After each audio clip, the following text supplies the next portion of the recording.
जी, ये हमारा एक्सेल का फर्स्ट लेक्चर है जिसमें हम देखेंगे एक्सेल की टोटल जो एक्सेल का इंटरफेस है वो कैसा बना हुआ है। तो सबसे पहले मैं आपको इसके इंटरफेस के बारे में बताऊं तो दो चीज़ें हमारे पास जो मेन समझने वाली हैं। ये हमारे पास डिफरेंट शीट्स हैं, sheet 1, sheet 2, sheet 3, sheet 4, sheet 5। तो ये डिफरेंट पेजेस हैं जिनको हम ओपन कर सकते हैं और हर एक पेज का हम नेम राइट क्लिक करके नेम और राइट क्लिक करके हम इसका टैब कलर जो है दोनों चेंज कर सकते हैं। और हमारे पास यहाँ पर डिफरेंट सेल्स आपको नज़र आ रहे हैं। एक्सेल के ऊपर जितना भी काम होता है वो सेल्स की फॉर्म में होता है और सेल की जो डेफिनेशन है वो intersection of rose and columns, और हर सेल का नाम होता है कोई जो आपको लेफ्ट साइड पे नज़र आएगा। अगर आप यहाँ पर क्लिक करें तो ये आपने सेल को सेलेक्ट किया है और इसका नेम है F5। F5 आपको यहाँ पर लिखा हुआ नज़र आएगा। तो आपके पास ये कॉलम्स हैं जो अल्फ़ाबेट्स की फॉर्म में हैं, ये आपके पास कॉलम्स हैं जो नंबर्स की फॉर्म में हैं, ये रोज़ हैं। और कॉलम्स और रोज़ के कॉम्बिनेशन को हम कहते हैं सेल। तो हम मल्टीपल कॉलम्स जो हैं उनको सेलेक्ट कर सकते हैं जस्ट ड्रैग से।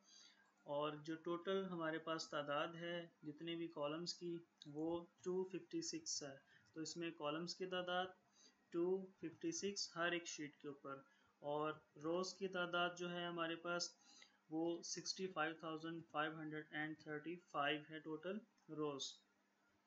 तो आप इनकी एक शीट के ऊपर आप इन दोनों को मल्टीप्लाई करें और मल्टीप्लाई करने के बाद जितने सेल्स बने इसके आप उतने सेल्स जो हैं एक शीट के ऊपर देख सकते हैं।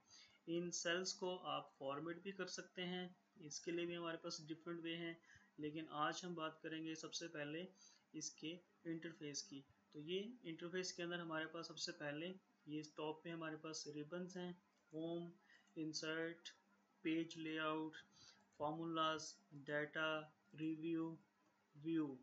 ये हमारे पास डिफरेंट तरह के टैब्स हैं और हर एक टैब के अंदर डिफरेंट ग्रुप्स हैं। जैसे हमारे पास है क्लिपबोर्ड का ग्रुप, फॉन्ट का ग्रुप, ये हमारे पास अलाइनमेंट का ग्रुप, नंबर्स का ग्रुप, स्टाइल्स का, सेल्स का और एडिटिंग का।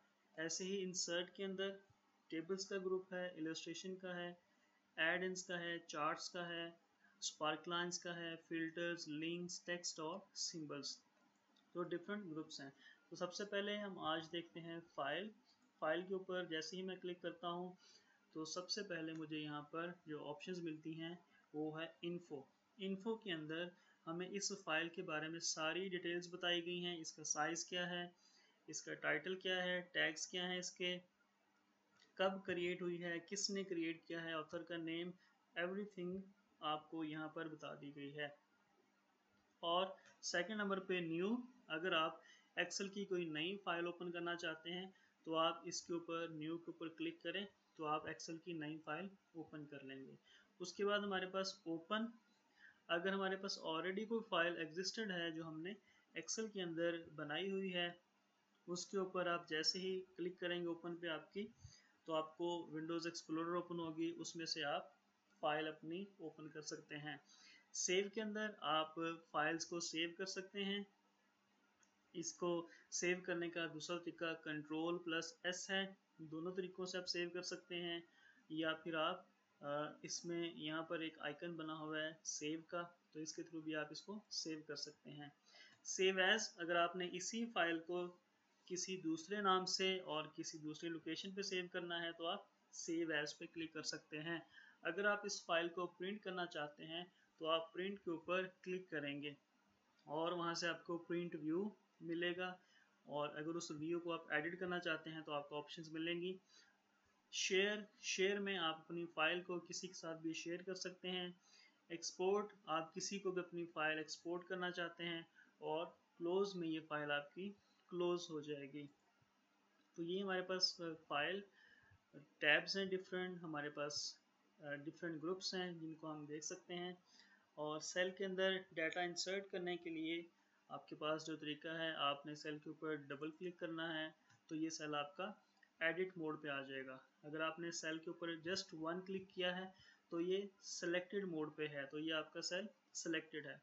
सेलेक्टेड मोड पे आप जो भी लिखेंगे वो ओवरराइट होगा। अगर पहले से आपने कुछ लिखा हुआ है, फॉर एग्जांपल मैंने ABC पहले से लिखा हुआ है, अगेन मैं सेल को सेलेक्ट करता हूँ, इसके ऊपर XYZ लिखूंगा तो ये ओवरराइट हो जाएगा।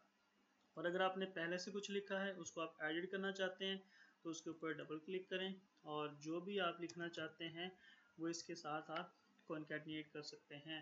तो ये हमारे पास सेल्स को सेलेक्ट करने का और उसको एडिट करने का तरीका है। इसके अलावा हमारे पास सेल्स के एड्रेसेस होते हैं। दो तरह के हमारे पास एड्रेस हैं, एक रिलेटिव एड्रेस है और दूसरा हमारे पास जो है वो एब्सोल्यूट एड्रेस है।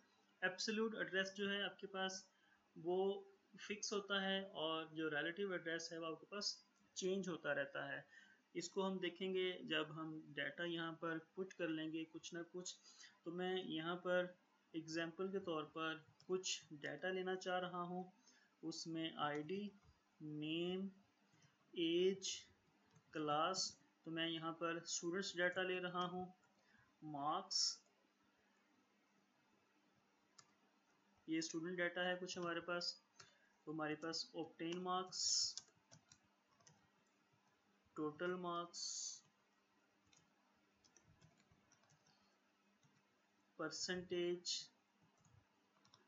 तो मैं जिस तरह का भी डाटा चाहता हूँ यहाँ पर डाटा सेव कर सकता हूँ। अभी आपने देखा होगा मैंने यहाँ पर ऑब्टेन मार्क्स लिखा है, ये सबसे टॉप पे आपको जो नज़र आ रहा है ये फार्मूला बार है, यहाँ पर हम एक्सेल के फार्मूलाज को लिखते हैं। तो ये मेरे पास क्या है, फार्मूला बार। तो यहाँ पर ऑब्टेन मार्क्स मैंने जैसे ही क्लिक किया है तो मुझे सिर्फ ऑब्टेन नज़र आ रहा है, मार्क्स जो है वो कंप्लीट नज़र नहीं आ रहा। तो मैं इस कॉलम की जो विड्थ है उसको चेंज कर सकता हूँ और ऐसे ही दूसरे कॉलम की विड्थ जो है इसको चेंज कर सकता हूँ। ये अब मेरे पास कंप्लीट नज़र आ रहा है। मैं कॉलम्स को यहाँ से डिलीट भी कर सकता हूँ, राइट क्लिक करें और डिलीट, और कॉलम्स को इंसर्ट भी कर सकता हूँ, राइट क्लिक करें और इंसर्ट कर लें इसको। अब मैं यहाँ पर रैंडमली आईडीज देना चाहता हूँ। 10025 मेरे पास फर्स्ट स्टूडेंट का आईडी है, 10026 सेकंड स्टूडेंट का आईडी है। तो अगर मेरे पास 2000 स्टूडेंट्स होंगे तो मुझे बार बार ये आईडीज़ को लिखना पड़ेगा। तो इससे बेहतर मेरे पास एक और तरीका है, मैं इन आईडीज़ के ऊपर इंक्रीमेंट लगा देता हूँ ताकि हर एक आईडी जो है वो ऑटोमेटिकली एक का इंक्रीमेंट करके ऐड होता जाए, तो मुझे बार बार ना लिखना पड़े। तो इसके लिए सबसे पहले आपने कंट्रोल का बटन प्रेस करना है, आप माउस पॉइंटर को इस कॉर्नर पे लेके आए, आपका जो पॉइंटर है पहले प्लस का साइन वाइट में है, जैसे ही इस कॉर्नर पर लेके आएंगे तो ये ब्लैक में आपको शो होगा। साथ ही आपने कंट्रोल का बटन प्रेस करना है, तो जैसे ही कंट्रोल का बटन प्रेस करते हैं एक और प्लस का साइन जो है ऐड हो जाता है। तो जब प्लस का साइन ऐड हो जाए कंट्रोल का बटन नहीं छोड़ना, इसको आपने ड्रैग करना है। जैसे ही आप ड्रैग करते जाएंगे आपके डिफरेंट जो आईडीज़ हैं वो इसके साथ ही ऐड होते जाएंगे। तो मैं यहाँ पर 5-6 स्टूडेंट्स जो हैं उनका नेम, फॉर एग्जांपल उस्मान है मेरे पास, मैक्स है मेरे पास, हसन है मेरे पास अहमद है, मेरे पास हामिद है, मेरे पास जुजाज है। तो डिफरेंट नाम जो हैं मैं यहाँ पर ऐड करता जाऊँगा। मेरे पास सहर है और इनकी एज जो है मेरे पास 15, 16, 15, 14, 12, 15, 17। तो डिफरेंट एजेस है मेरे पास। क्लासेस इनकी विद रिस्पेक्ट टू एज हम सेट कर लेते हैं। ये मेरे पास 9th क्लास है, ये मेरे पास 10th क्लास है, ये मेरे पास अगेन 9th है, ये मेरे पास 8th क्लास है, ये मेरे पास 7th क्लास है, ये मेरे पास अगेन 9th क्लास है और ये मेरे पास फर्स्ट ईयर है। ओके, ऑब्टेन मार्क्स इनमें जो टोटल मार्क्स हम काउंट कर लेते हैं 1000 में से। 1000 में से ऑब्टेन मार्क्स 500, 580, 900, 845, 731, 852, 689, तो डिफरेंट मार्क्स में इनके ऐड कर देता हूँ। और अगर मैं इन मार्क्स को हर एक सेल के अंदर सेम ऐसे ही लिखना चाहता हूँ तो जस्ट मैं कंट्रोल का बटन प्रेस किए बगैर इसको ड्रैग एंड ड्रॉप कर दूंगा और ये मेरे पास सारे सेल्स में सेम आ जाएगा। अब हम इसका परसेंटेज का फॉर्मूला देखते हैं। परसेंटेज का फॉर्मूला हम कैसे इसके अंदर ऐड करेंगे। तो परसेंटेज का फॉर्मूला ऐड करने के लिए हमारे पास फॉर्मूला है obtain marks divided by total marks multiplied by 100। तो आप फार्मूला यहाँ भी लिख सकते हैं और अगर फार्मूला बार में लिखना चाहते हैं तो यहाँ भी लिख सकते हैं। तो अगर जब भी आपने एक्सेल के अंदर फार्मूला लिखना है आपने सबसे पहले इक्वल का बटन प्रेस करना है, देन आप फार्मूला लिख सकते हैं। अब मैं ऑब्टेन मार्क्स, इस स्टूडेंट के जो ऑब्टेन मार्क्स हैं वो 500 हैं, इनको मैं सेलेक्ट करता हूँ तो मुझे यहाँ पर K6 लिखा हुआ नज़र आया है। ये K6 मेरे पास एड्रेस है इस सेल का। ये बेसिकली 500 नहीं है, ये K6 है। तो ये सेल्स के अंदर जो भी वैल्यू होगी वो K6 की वैल्यू होगी, इसे हम कहते हैं रिलेटिव एड्रेस। और मैं इसको मल्टीप्लाई करना चाहता हूँ, सॉरी डिवाइड करना चाहता हूँ टोटल मार्क्स के साथ, ये मेरे पास L6 है। और देन इसको मैं मल्टीप्लाई करना चाहता हूँ 100 के साथ, तो ये मेरे पास परसेंटेज का फॉर्मूला है। जैसे ही मैं एंटर का बटन प्रेस करता हूँ तो इसकी परसेंटेज आ गई है 50। अगर मैं इस फॉर्मूले को अगेन लिखना चाहता हूँ तो इक्वल का बटन प्रेस करूँगा। रिलेटिव एड्रेस जो है इस स्टूडेंट का divided by total marks multiply by 100। तो अगर मेरे पास अगेन 2000 स्टूडेंट्स हैं तो मैं हर एक का फॉर्मूला नहीं लिख सकता। तो मैं क्या करूँगा, फर्स्ट सेल में फॉर्मूला लिखने के बाद मैं उसको ड्रैग कर दूंगा सारे सेल्स के अंदर। जैसे ही मैं ड्रैग करूँगा ये फार्मूला बाकी सारे सेल्स के ऊपर अप्लाई हो जाएगा।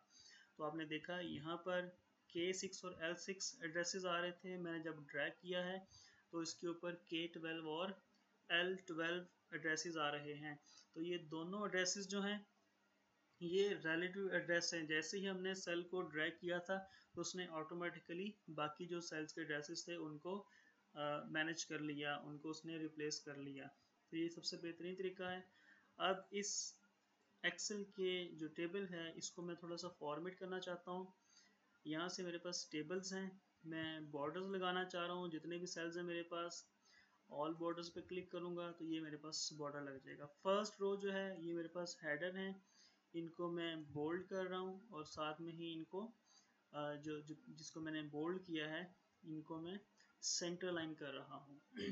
अब ये जो राइटिंग है इसका मैं बैकग्राउंड चेंज करना चाह रहा हूँ, इसका बैकग्राउंड ब्लैक कर रहा हूँ और जो कैरेक्टर्स हैं उनको मैं वाइट करना चाह रहा हूँ। ऐसे ही मेरे पास जितना भी डाटा है इसको भी मैं रीअरेंज कर रहा हूँ। इसका बैकग्राउंड चेंज करना है मैंने, तो ये मैंने इसका बैकग्राउंड भी चेंज कर लिया है। तो ये मेरे पास एक वे है जो फॉर्मेट कर सकते हैं आप एक्सेल के डाटा को। एक्सेल का टेबल आपने जो भी बनाया है और इसके जो नंबर्स हैं इनको मैं सेंटर लाइन कर रहा हूँ।